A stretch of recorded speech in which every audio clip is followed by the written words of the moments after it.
Sekarang lihat bagaimana nasib orang-orang yang mewarisi sifat iblis. Dan tasawuf itu datang sebagai ilmu yang mengoreksi dan menyingkirkan akhlak semacam ini dari diri kita. Kalau ibadah jangan lihat itu sebagai upaya kita. Itu karunia dari Allah Subhanahu wa taala. Jangan sombong dengan ibadah Anda. Karena ilmu iblis itu seorang alim. Anda tahu itu? Iblis itu seorang alim. Tahu dia mengenal Tuhannya. Tapi dia tidak tunduk dengan kesombongannya. Ilmu itu begitu. Kita nggak bisa Pak melihat Allah begini. Allah bukan sesuatu yang terlihat, tapi dalam arti menghadirkan Allah dalam kehidupan. Emang apa efeknya kalau orang merasakan kehadiran Gusti Allah dalam kehidupannya? Efeknya banyak sekali. Dia nggak akan kurang ajar, dia nggak akan berbuat zalim, dia nggak akan meremehkan perbuatan maksiat, betul? Dia tidak akan hidup sembarangan, dia tahu aturan, tahu mana yang baik, yang buruk, ditunaikan yang baik, dihindari yang buruk.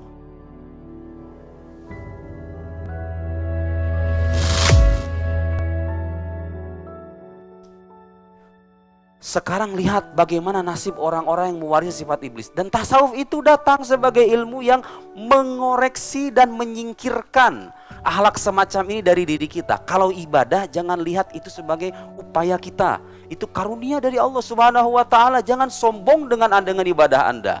Anda jangan sombong dengan ilmu Anda. Nanti kita akan bacakan bait-bait dari Imam Ibn Athaillah As-Sakandari. Karena spirit utama dari ajaran tasawuf itu adalah merendahkan diri serendah-rendahnya di hadapan Allah Subhanahu wa taala.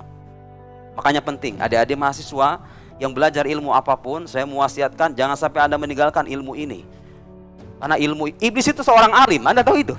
Iblis itu seorang alim. Tahu dia mengenal Tuhannya. Tapi dia tidak tunduk dengan kesombongannya. Ilmu itu begitu.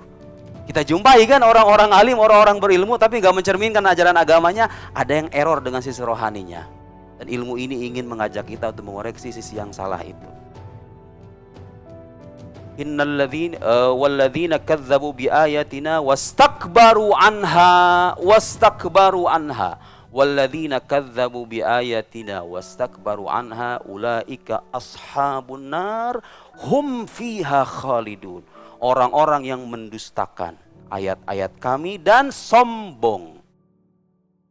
Siapa itu? Ashabun nar, mereka penghuni neraka. Hum fiha khalidun, di dalamnya abadi. Lihat ancamannya keras. Luar biasa untuk orang-orang sombong itu. Falladzina amanu wa amilus solihati yuwaffihim ujur di surat An-Nisa, falladzina amanu wa amilus solihat yuwaffihim ujurum wa yaziduhum min fadli wa ammal ladzina stankafu wastakbaru fayu'adzibuhum adzaban alima. Orang-orang yang beriman dan beramal soleh, kata Al-Quran, akan dibalas semua balasan amal mereka itu. Bahkan diberikan tambahan, wa yaziduhum min fadli, diberikan tambahan, bonus di alam akhirat itu. Orang beriman dan beramal soleh. Kebalikannya, wa ammal ladzina stankafu, yang enggan menyembah Allah, wastakbaru, dan sombong. Lihat itu balasannya itu. Azab alim, azab yang sangat pedih. Ancaman bagi siapa itu? Bukan untuk orang beriman, untuk orang sombong yang tidak mau tunduk sama Tuhannya. Warisan iblis. Innal ladzina kadzdzabu biayatina wastakbaru anha la tufattahu lahum abwabus sama wa la yadkhulunal jannah hatta yalijal jamal fi sammil khiyat. Pernah dengar ayat itu? Kadzalika najzil mujrimin. Orang-orang, lagi-lagi siapa yang disebutkan di situ? Kadzdzabu biayatina, mendustakan ayat-ayat, wastakbaru anha, dan sombong. Bagaimana balasannya itu? Ya Allah, la tufattah lahum abwabus sama. Pintu langit tidak akan dibuka, gak akan berkah hidupnya orang sombong itu. Lihat ancamannya. Bukan cuma gak akan berkah, mending kalau cuma gak berkah doang. Wala yadkhulunal jannah, gak akan masuk surga. Terus kita mau kemana kalau masuk surga, kalau bukan neraka? Nauzubillah. Itu yang pengen kita hindari selama di dunia itu. Selama di akhirat nanti kita pengen menghindari itu. Ancamannya begitu. Yadkhulul hatta yalijal samil khiyat wa kadzalika najzil mujrimin. Lihat di ayat yang lain. Misalnya Allah Subhanahu wa taala berfirman, ilahukum ilahu wahid falladzina la yu'minuna bil akhirati qulubuhum munkirah wa hum mustakbirun la jarama annallaha ya'lamu ma yusirruna wa ma yu'linun innallaha la yuhibbul mustakbirin. Lihat, Allah itu enggak cinta sama orang-orang sombong. Terus ciri orang sombong disebutkan wa idza qila lahum madza anzala rabbukum, kalau dikatakan kepada mereka, yang diturunkan sama Tuhan kamu itu apa? Tahu jawabannya apa, Pak? Qalu asatirul awwalin. Dongeng-dongeng orang terdahulu. Quran itu dongeng terdahulu. Teks sejarah biasa itu. Muhammad itu manusia biasa itu. Lihat. Orang-orang sombong. Ancamannya separah apa dalam kitab suci kita?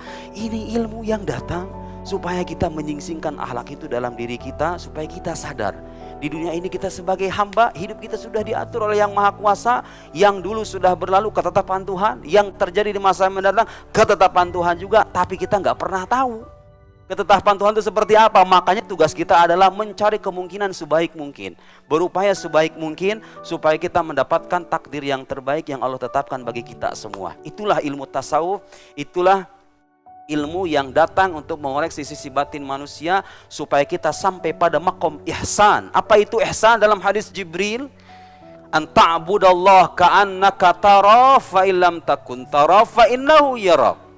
Engkau menyembah Allah seolah-olah engkau melihatnya. Kita nggak bisa, Pak, melihat Allah begini. Allah bukan sesuatu yang terlihat, tapi dalam arti menghadirkan Allah dalam kehidupan. Emang apa efeknya kalau orang merasakan kehadiran Gusti Allah dalam kehidupannya? Efeknya banyak sekali. Dia nggak akan kurang ajar, dia nggak akan berbuat zalim, dia nggak akan meremehkan perbuatan maksiat, betul? Dia tidak akan hidup sembarangan, dia tahu aturan, tahu mana yang baik, yang buruk, ditunaikan yang baik, dihindari yang buruk. Kalau dia dapat ujian, dia akan pasrah kepada Tuhannya karena dia yakin betul bahwa ini berasal dari satu zat yang sama. Maka ketika dia kembali, bukan kembali kepada manusia, tapi kembali kepada Allah Subhanahu wa Ta'ala. Lihat, ihsan itu penting. Ilmu tasawuf itu datang untuk meningkatkan derajat kita supaya nggak cuma berislam, supaya nggak cuma beriman aja, tapi juga berihsan. Benar-benar dekat dengan Allah Subhanahu wa Ta'ala, dan hamba tidak dekat dengan Allah dengan ininya saja, dengan ininya, dengan ilmunya saja, dengan kakinya, tidak, dengan ininya. Ilmu itu berguna kalau ini itu sisi rohaninya terpenuhi. Begitu ya, mencapai maqam ihsan. Saya penting menegaskan ini karena saya menjumpai suara-suara bising di luar sana. Kalau menyebut kata sufi, wah sufi ini ahlu bid'ah. Tasawuf, ilmu bid'ah, tidak pernah ada zaman Nabi. Dia pikir segala sesuatu itu hanya disyariatkan kalau ada di zaman Nabi. Sejak zaman Nabi sudah ada, Pak. Tasawuf itu sudah ada dalam bentuk praktek hidup, bukan sebagai disiplin keilmuan. Ya, kita jangan diskusi soal nama. Emang nama belakangan, tapi yang penting adalah substansinya, intinya apa? Saya bacakan ya. Fas-sahabah wat tabi'un, para sahabat dan para tabi'in yang mengikuti ajaran generasi sahabat, wa illam yattasimu bismil mutasawwifin, meskipun mereka itu tidak dinamai dengan nama ahli tasawuf begitu ya, enggak disebut sebagai orang sufi, enggak disebut begitu. Di zaman sahabat enggak ada sufi.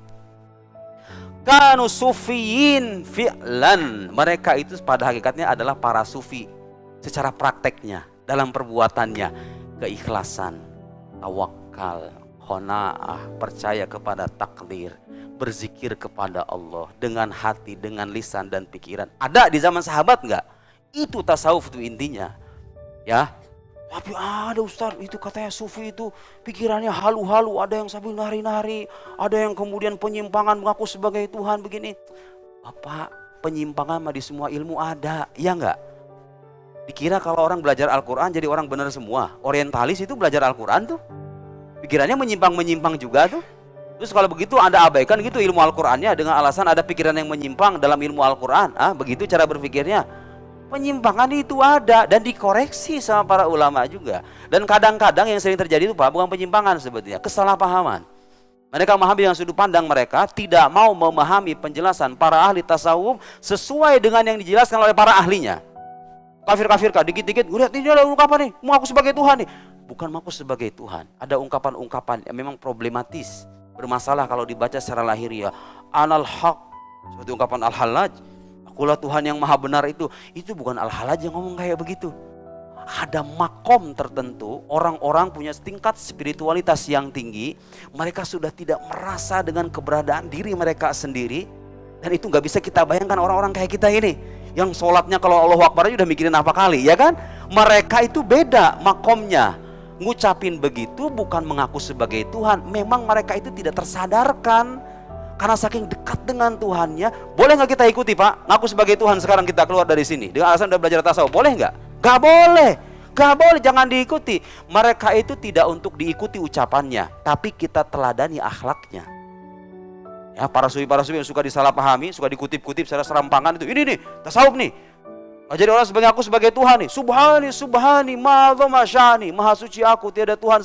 Ma'adzama sya'ni, betapa agungnya kedudukanku. Seperti ucapan yang dinisbahkan kepada Abu Yazid al-Bastami. Ma'fil jubati illallah katanya. Di balik jubah itu hanya ada Tuhan. Kira-kira itu bukan ungkapan-ungkapan yang harus kita telan, harus kita teladani. Mereka mengucapkan perkataan semacam itu fi halatil fana, dalam konteks kefanaan diri, gak ngerasain lagi keberadaan dirinya. Yang bertajalli kepada mereka adalah Allah subhanahu wa ta'ala. Kadang-kadang terjadi kesalahpahaman semacam itu. Dan itu hanya orang-orang khusus. Kita pun tidak mempromosikan orang, inilah tasawuf. Tidak. Tasawuf yang benar, ilmu nahadha muqayyadun bil kitabi was sunnah, kata Imam Junaid. Ilmu kita itu terikat dengan kitab dan sunnah, dengan Al-Quran dan sunnah. Jadi kalau ada khurafat, ada bidah dalam tasawuf, jangan salahkan tasawufnya dong. Salahkan bidah dan khurafatnya, kalau memang itu khurafat. Wa illam yakunu kadzalika isman wa madza yuradu bitasawuf akthar min ayya'ishal mar'u li rabbih la li nafsihi. Inti dari tasawuf itu adalah seseorang hidup dengan Tuhannya, bukan dengan dirinya.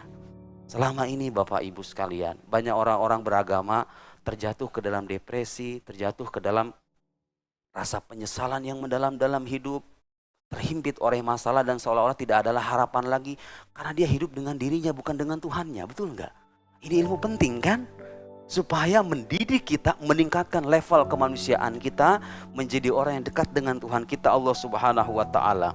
Wa yatahalla bizuhud. Zuhud punya akhlak zuhud. Zuhud itu artinya bukan berarti hidup miskin. Bukan berarti berpakaian